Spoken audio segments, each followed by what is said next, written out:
Hi, everyone. Today we're joined by Sandra Lindblom, who is a PhD student at Cambridge for philosophy. And let's start with the first question, which is, could you explain what got you interested in philosophy? Well, that's such a good question. Well, I think I've always when I was since I was very little, I would think about problems that I now understand are philosophical, and and then so I've always been drawn to that kind of deeper thinking and thinking more um um carefully about things, and then I encountered philosophy in like through the name and philosophers when I was like 15, I think. Okay. I did a small course in like the school curriculum in philosophy, and and then I fell in love with it. I loved reading all the different um works, and there wasn't one particular area of philosophy I was drawn to at first. I think it was just um the general um pursuit of thinking better and trying to understand um these more basic questions about reality and ourselves. And then I did a summer school course in philosophy Okay. in the US when I was 16. And it was an introduction to philosophy. And and I remember reading Plato and Russell were my two favorite um texts I read by. The Plato one was the Apology, which is this Socratic dialogue. You maybe heard about it. It's Socrates' defense speech when he's on trial. Yeah. And then Russell, it was it was an essay from his book on the problems of philosophy, and I read those, and I was completely hooked. And then before that, I was interested in other subjects, but after I started reading philosophy, then I didn't want to read anything else. Okay. That's great. Um, so is there anything you enjoy most about academia, maybe specifically with philosophy or in general? Well, I finished I started my PhD in 2021, and then I finished it in I had my defense in 2024. Mhm. So now I'm uh officially out of the student period. But I Okay. uh but I and now I'm taking a break from that world. But I but I'd been in it, so I was studying philosophy for so it was 8 years, 7, 8 years. And I during that time I never felt like I wanted to study something else. I really enjoyed it, and especially after when I found the topic of my research that I ended up writing my PhD on, which maybe we'll get to. And yeah, I went fully into that, full focus, and now I've come out on the other side with Okay. Yeah, a thesis. that's great. Okay, so I guess now we'll start talking about your actual research. So I've noticed that you've done research into a philosopher called Lady Mary Shepard. So would you be able to introduce this philosopher? Who was Lady Mary Shepard? Yes, so she was a woman living in the late 1800s, and no, sorry, the late 1700s and early 1800s in Scotland. And so she was born in 1777 and to 1847 is when she passed away.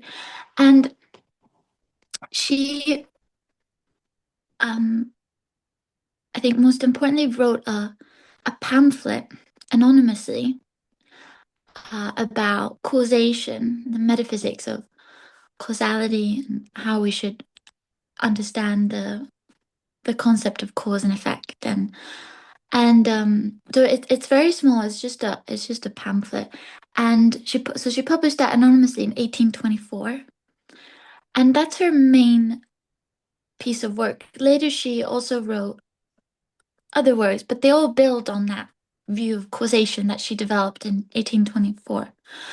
And so it's written, so as important background. So Shepard, so she comes from Scotland, and she's growing up in this intellectual climate where Hume's um, philosophy is beginning to become very popular and dominating the discussions. And and she but she's also growing up in this time where there's a lot happening in science, specifically with um, physics and the development of chemistry. And so she's living in this very interesting era where on the one hand you have this growth of Hume, Hume skepticism and called but also of specifically in science you see this the growth of ideas about conservation laws. So the idea that there are constants in the physical world that remain through the changing process. So for example, what we today call momentum, or they also they also started developing the concept of energy in different forms, and later it was also discovered in thermodynamics about constants in chemical processes. And so she's living through this time, and then she she comes across Hume's skepticism of causation, and and she doesn't think it his description of causation fits with the growing scientific worldview. Or this is my reading. And I see. so so in my thesis, I wrote about how she thought that um, um, physics suggests a different view of causation than the one Hume assumed. Um, Hmm. Could you briefly explain what Hume's view on causation was? yeah, that's a really good question. There's a lot of different opinions about that, about how to read Hume. But if I just assume Shepard's reading, or the kind of common reading at that time, um, so she and what was common at that time read Hume as and this is kind of more standard reading, is reading him as a skeptic of the existence of causation in the real world. So um, he starts with the assumption that uh, cause and effect are separated by time. So first you have a cause, and then later the effect occurs. So one of his most famous examples is of the billiard balls. Maybe you've heard of it. One billiard ball is lying still, Yeah. and then another one comes and strikes it. And then Hume says, but the first billiard ball rolling occurred before the second one started moving. And he thinks the first is the cause, so the first ball moving towards the second, and then the effect is the second one changing its motion. And those are two separate events. You can have one without the other. So you can imagine, for example, when the first ball is moving towards the second, something could happen and prevent the second one from changing its motion. Like if you put your hand between them, the collision never occurs. And so one would think about is that Hume thought that there's no way to guarantee that you'll get a certain outcome, um, because you always have this time difference. But what becomes puzzling then to understand is this concept of causation, because causation seems to imply a necessity, like there's no cause without an effect, and there's no effect without a cause. So it's one or the other. So there's this necessary connection between it. But nothing in the real world, Hume thought, has that kind of necessity. So um, one event occurs, but a different one might follow. So there's no guarantee, he thought. And so this guy is very simply put, like his skepticism towards the idea that causation exists. So instead, he seems to be drawn more to thinking about things in terms of probability, or like you can say that one event is more likely to follow, but you can never say that it must follow. And um, and what Shepard does that's um, really interesting is that uh, she criticizes this underlying assumption that cause and effect are two different events separated by time. Um, so, as I say, she agrees that if you think they are two separate events um, occurring at different times, then there can be no necessary connection between them. But she doesn't think that that's causation. So she has a different way of thinking about causation, where she thinks that they are, she calls synchronous. So they are, whenever you have a cause, you also have the effect. They exist at the same time. So they're synchronized in time. And she thinks that's why um, you can't have a cause without an effect, and you can't have an effect without a cause. Um, because they're always coexistent with each other. And so if you take the billiard balls example, she would, I think, disagree with this idea that the cause is the first billiard ball moving and then later colliding into the second one. She would think that the cause and the effect occurs actually in the moment of collision in that example. So in the transference of momentum from one body to another.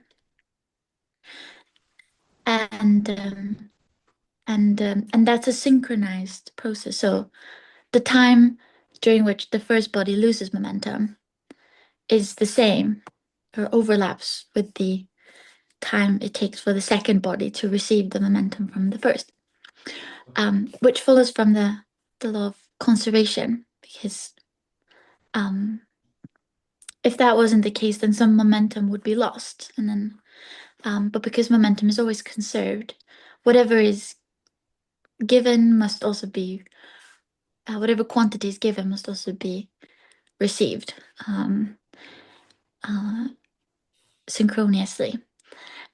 So as I read her, um, she doesn't end up with this. She doesn't end up with this skepticism. So she thinks there really is causation in the world, but not in the way that Hume thought. So not in the way of connecting these separate events across time. Um, she thinks causation is sort of more at a micro scale, is my way to call it. So if you zoom in on these processes that take a long time and you look at each individual change during that process, she thinks you see these synchronized um, events, and that's causation, but that's cause and effect. I see. So for Hume, do you think maybe he's making the assumption that the connection between two events has to be necessary as opposed to contingent as well? Because wouldn't it still be possible for one event to cause another even if it wasn't certain? Or am I misinterpreting something? Um, so Hume was skeptical of this idea that there are these necessary, or that we can at least come to know that there are necessary connections between events. So he favors. He seems to think more in terms of that they are contingently connected. Um. Whereas Shepard thinks that no, we can actually know that there are events that are necessarily connected, so causal ones. Does that make sense? Or did I understand your question? Yeah. So for Hume, causation would be defined as a necessary connection. Yes. Well, for both Hume and Shepard, so there they Okay. agree, but the question they differ on is whether um we can know that this this concept or this type of Okay. relationship, a necessary connection, exists in the real world. So Hume didn't seem to think we can find support for um, that idea in the physical world, where Shepard thinks we can. And so they both agree that cause and effect are, if they exist, they're necessarily connected. But Hume doesn't seem to think that we can come to know that is real in nature, but Shepard thinks. Does that make sense? Yeah, makes sense. Okay, that's quite interesting. So does Shepard have other interesting ideas other than causation, or is this like the only body of work that survives with Shepard? Yeah, so the her first work, the pamphlet that I mentioned, that one focuses on on causation mostly, but then later, also towards the end of that pamphlet, and then also in her later works, she was very interested in looking at what are the implications of this alternative view of causation that she develops, because she thinks of causation very differently from how um, Hume and other prominent philosophers did.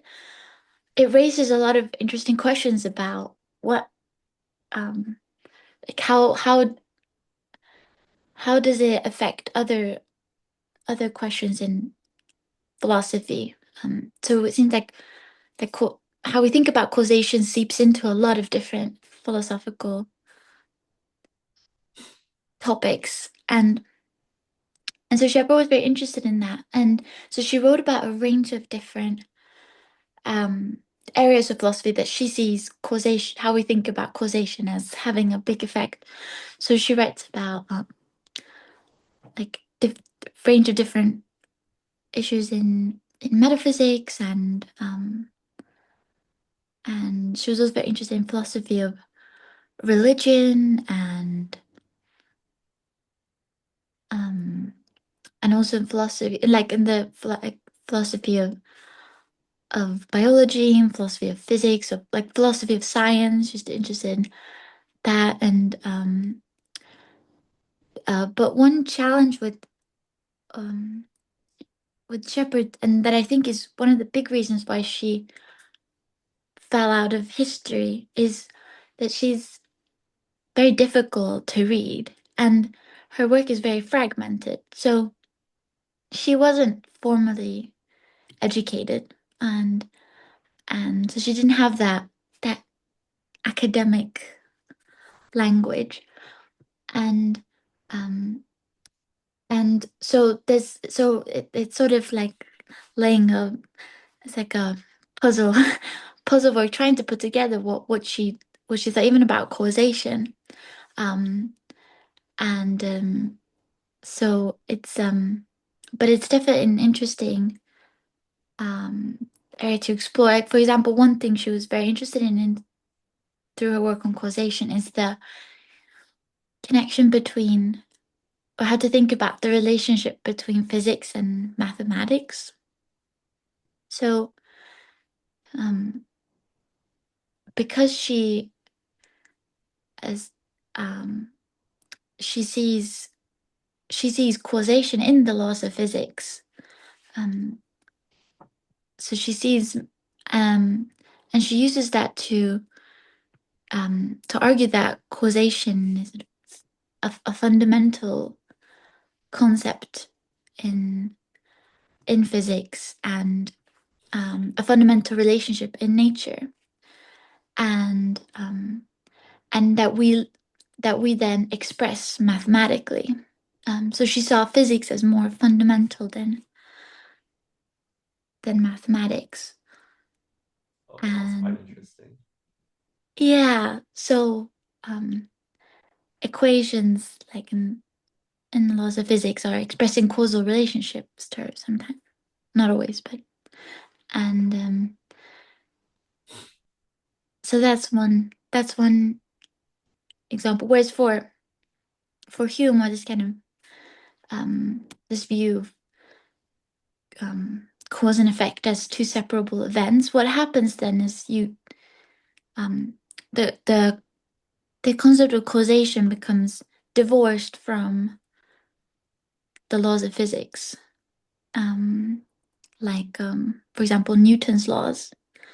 There's no separation in time between like F and equals ma. But for Shepard, since that's not causation, she thinks those laws are expressing causal relationships. Um, so she saw physicists and or scientists in general as uncovering causal relationships that they described mathematically. So this becomes an entirely different way of thinking about causation than Hume, who saw like there's the laws of physics and then there's this concept of causation that doesn't fit with it. Like for Shepard, these are um sort of two sides of the same coin. So Shepard would consider F equals ma to be a causal relation because she views causality as synchronous, and therefore, Exactly. even if it happens at the same time, that is precisely what causation is. Exactly. So with the billiard balls example, so that would be another way to describe that example. So I described it in terms of momentum transfer, but another way, if you describe it through forces, as Newton's second law does, um, you say that the time during which the first billiard ball exerts a force on the second billiard ball is the time during which um, the second billiard ball changes its motion or accelerates. So in other words, the acceleration equals the force over the mass. So that is a cause and effect for her, I think. Okay, yeah, thank you for that. This is all up to interpretation, but this is Yeah, how yeah, I interpret her. yes. So you mentioned that you think she was left out of the history of philosophy due to her difficult writing style, but do you think there are any other reasons she was left out? And why do you think her works are finally being rediscovered today? It's a really good question. Yeah, I think there are several. I think there are several reasons, and one is it probably has to do with um the historically the negative view of women and women philosophers. But I don't think that's the full story because there there were both women before Shepard, but also during her time that um, became more well known and didn't fall out of history. And what's especially puzzling about Shepard is that she was very well connected. Like she knew everyone, and at that time, both in British academia, and she was very close friends with uh, leading scientists and philosophers. And William Ewell, who was a philosopher and scientist at the time at Cambridge, he reportedly. lectured about Shepard's work at Cambridge. So, Oh, and there are also other reports of people reviewing her work and engaging with it. So during her time, she was apparently quite well known. So it is difficult. So that makes it harder to understand why she disappeared. But so what one reason I think also is that she is so difficult to understand, and and that she doesn't have this more academic way of expressing herself, and or like she doesn't write in a clear like argumentative form. You have to sort of piece together the arguments. She more presents a way of seeing, and then you have to try and piece together why she thinks this is a good way of seeing. And so that it's very different reading her than reading Hume uh or Russell, who had this more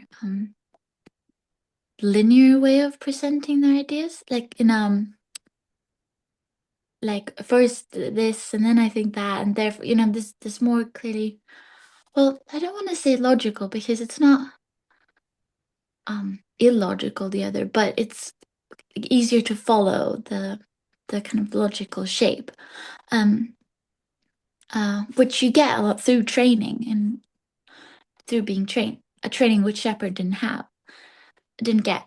um so I think that's a really big reason. And then another, there's probably many reasons, but another one also is um that her ideas were very controversial. So at the time, Humean ideas were really um, taking off, and Shepard's ideas challenged that sort of dogma a mhm. lot, and that doesn't seem to have been very welcome. So, whereas some people like you were very interested in um, alternative ideas, that wasn't the norm, it seemed. Um, and then another, I think, also difficult is so I mentioned she wasn't academically trained, Yeah. and she also so she didn't so when I describe her view, I use a lot of concepts from physics, and so I think that's what she was gesturing towards. She also says that physics is the most fundamental to her theory. But when you open up Shepard and read, you barely see any physics language, like any and I think that because she had never read physics, and so what I think has happened is that there's this kind of um almost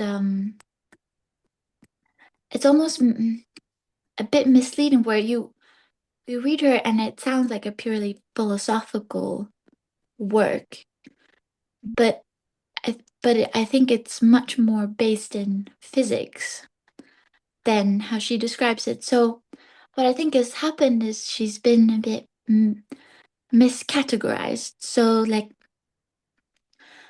she's seen as just writing about philosophy, um but actually there's a lot of uh, but um but actually her theory sits at this kind of the border between philosophy and physics, and I think we need the language of physics to really understand what she thought.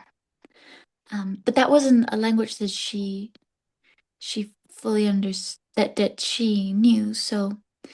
Um, uh, so um, so that was the project of my PhD, is trying to use the language that I think she was um,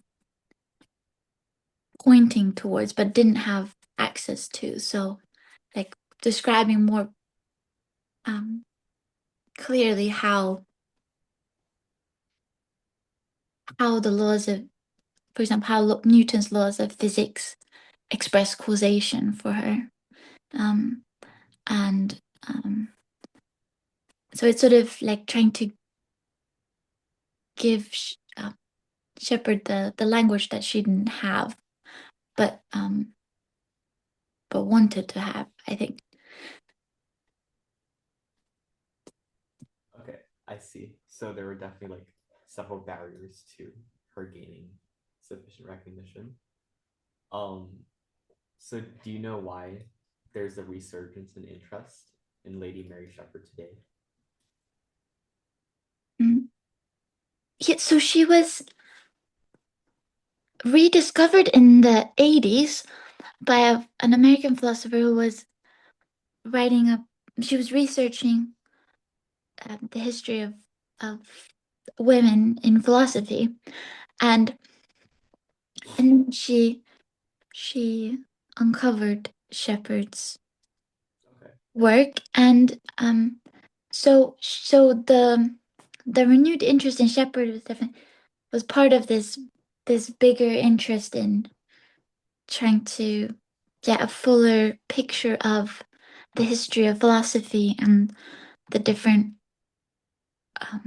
more marginalized contributions to philosophy, Mhm. and um and but then I think what so that's how it started, but then people discovered that um she that there's something interesting going on in her thinking. It's not just interesting that she was a woman in the early 1800s uh being interested in philosophy. That there seems to be some substance to Mhm. what she thought, even though it might not look like it at first glance, because um, it doesn't look as scholarly or rigorous as someone like Hume or Kant or Russell or something. And um, so then that's been gradually growing then since the 80s, this interest in Shepard. And then in the past like 5 years, it's really grown.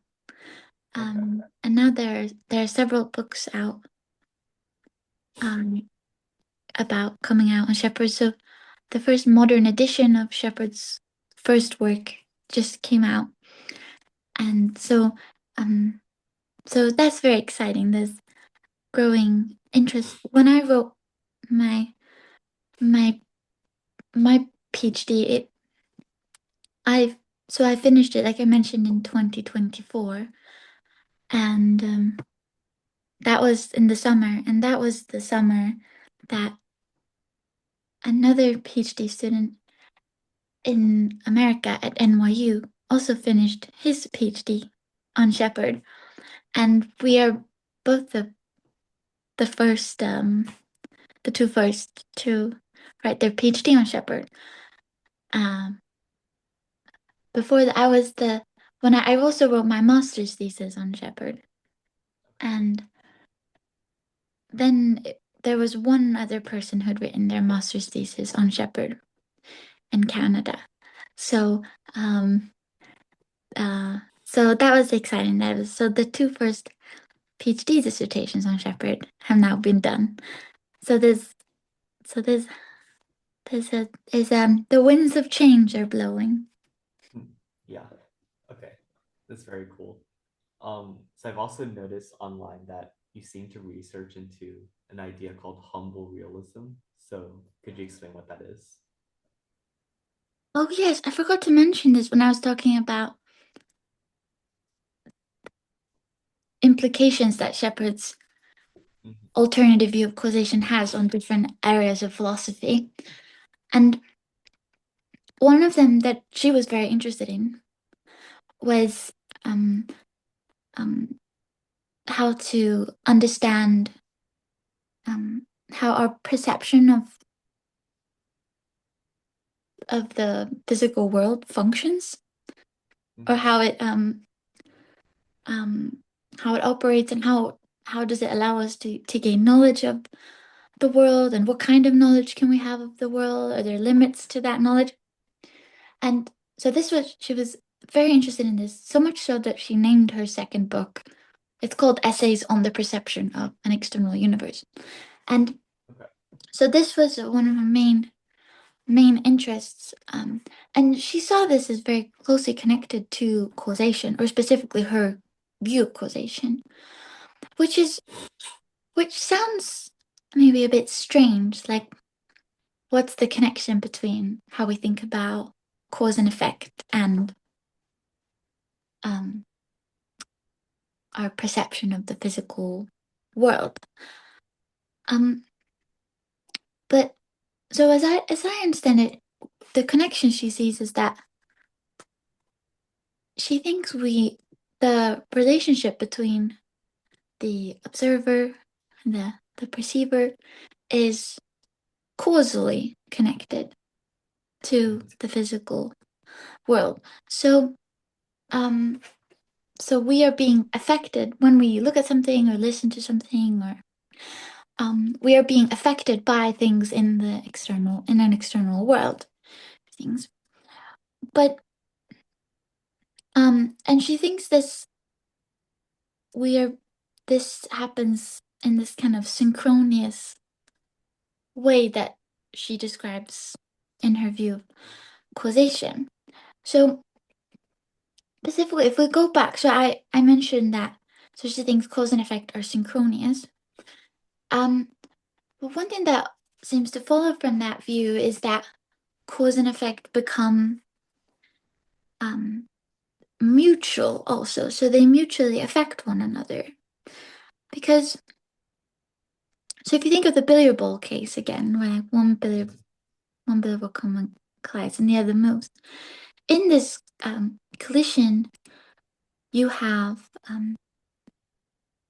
so the first ball pushes the second one into motion, but the second one also pushes in the collision the first one into rest.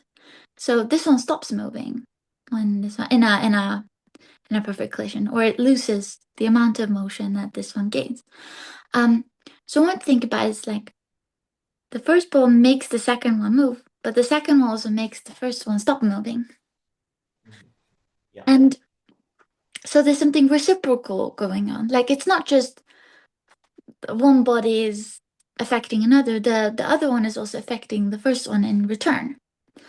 And and um this is what Newton described in his third law of motion. So for every force, um there's an equal and opposite force. And that's that this idea that nature consists of these mutual um equal relationships between things. And this idea of the Newton had this discovery of the third law very much went against the scientific worldview before, which saw Mhm. events in nature as much more one directional. So one thing affects the other. Yeah. And that's at the end of the story. Um, but Shepard, so she's picking up this idea from Newton that no, actually, there's reciprocal effect. And so going back then to perception, so she thinks then because causation is a reciprocal relationship, when we're being causally affected by things in the external world, when we're observing it, we are also affecting that in return. So we change things by observing them. Um, so she thinks so. This is what I call then her humble realism, because it's so her position is realist in the sense that um she thinks there really is an external world that exists independently of any minds. So not just your mind or Berkeley has the divine mind. She thinks there's a physical independent mind independently existing world that we can come to know or exists. But um but we change it by observing it.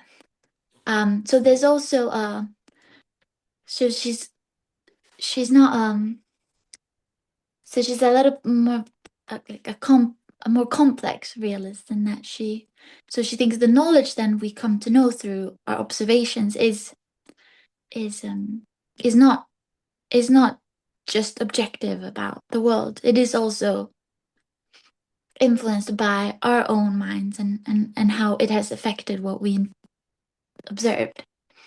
And so that's the comment. So I call that, so the humble part then is that um she thinks that there's a limit to what so we can know that there's this independent world out there, but there's a limit to what we can know about it, because as soon as we observe it, we're not just interacting with these external things, we are also influencing it with our mind and shaping it. Um, so there's a kind of, our knowledge becomes incomplete or of the world. And so the humility then that I say she has is that she thinks um our knowledge of things is always like we is always limited to the relationships it stands in. So we can't have um a non-relational knowledge of the world. So we can't say what the world is like when nobody is um like independently of any mind interacting with it. And um because we are bound by these causal relationships and they go both ways. So we are um both being affected and affecting the world. That's quite interesting. I think I'm seeing parallels with Kant's idealism as well in this view, the idea that there does exist external reality, but then our mind mediates it in some way, and that changes what reality actually is. So, do you think it's um like appropriate to draw such a parallel between Kantian idealism and this idea of humble realism? That's a really interesting question. Well, there's like with Kant, there's so many different interpretations, and Mm-hmm. as but on one reading, his idea is that there are mm, properties um, of the world that we don't have access to. Like there are things out there that Yeah, we can't fully reach. Um, and like there's a barrier and we can't fully get past it. And, mm-hmm. and that can sound similar to Shepard's view, what I call the humble realism. But I think it's different because I don't think Shepard is saying that we can know there are these mysterious qualities out there that we can't know. Because I think her idea seems to be more the idea is just that we change things by looking at them. So there becomes this difference between, so you have something before it's observed and after it's observed. And um and and and we don't know the previous state. We just know what it's like after it's been or when it's being observed. It's a synchronous process. But um, so um, so and that um, so that seems different. So whereas for Kant, there isn't that idea that we are um, mutually interacting with things, and that's why we can't know them because we are affecting them. Kant's idea seems to think in this one directional way about perception. So we are being affected um by things, but we're not affecting them in return. Um, but then there are these aspects of reality that we can't come to know Mm. um through that through perception. But um so I think the difference that Shepard has this theory, this causal theory about how we can't know um, what reality is like independently of our observations because we change it. Mm. Whereas Kant and the different readings would have other explanations about why there are things we can't know Yeah. about reality. Okay. That's quite interesting. So you've discussed this concept of humility in like an epistemic sense. So epistemic humility. So I just wanted to clarify this concept. What is epistemic humility and how is it different from just simply being unsure? It's a really mm, good question. So in in philosophy, the term epistemic humility um, is often associated um, with Ray Langton's interpretation of Kant, so what she called Kantian humility. Which is her way of making sense of um, what you were talking about earlier about Kant's view of what we can know about the external world and how the limits of that of what we can come to know. Yeah. Um, and the idea there, like I was briefly touching on, is that Kant thought that there's this there's a there's a hard limit to what we can know about the external world because there are these hidden aspects or properties of the world that we can't access. And so we cannot have a full knowledge of the physical world. Um, and so that's what Langdon calls then this Kantian humility. So that's not just being like unsure about something, that's saying there's this mm, there are these things that we can't know, and so we have to be humble about that. Um, and so I think Shepard also thought that we can know that there is this hard limit to what we can know about the external world, and um, and and she doesn't use the word humility, but so I use that word to connect her to this tradition of different thinkers, like for example Kant, who had different ideas about Yeah. what the limits of our knowledge are. And so and I think what she's describing is a similar mm, posture of humility, of saying that there's um there's a there's something we have to be humble about, and because we can't fully come to know what the world is like in a mind independent sense, Mhm.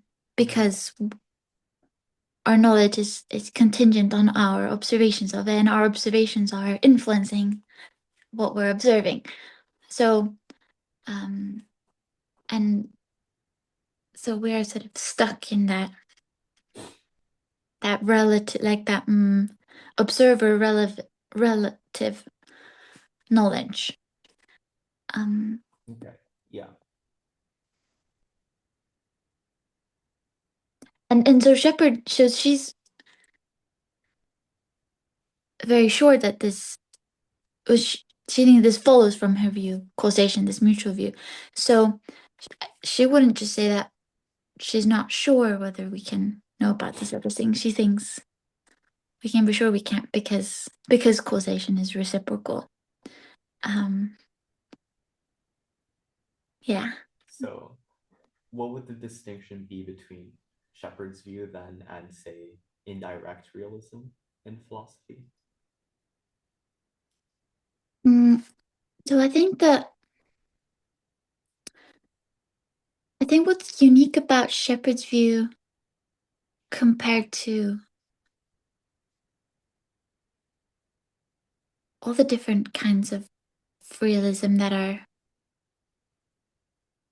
mm, that are at least well known is so many philosophers have toyed with different versions of the idea uh, that um, there's something unknowable, and that there are limits to human knowledge, and even the idea that we affect things by observing them.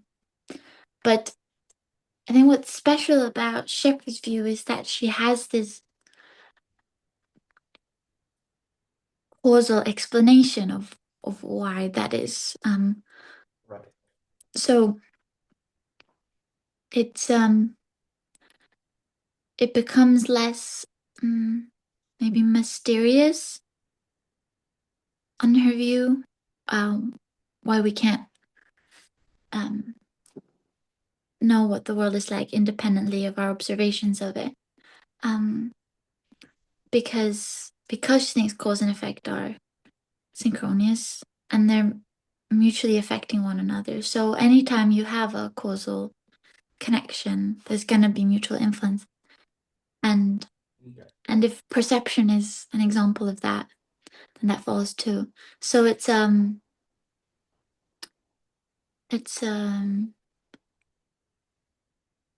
it's she has an entirely different way of approaching the question of perception. So she starts with this theory of causation and then sees what follows from it.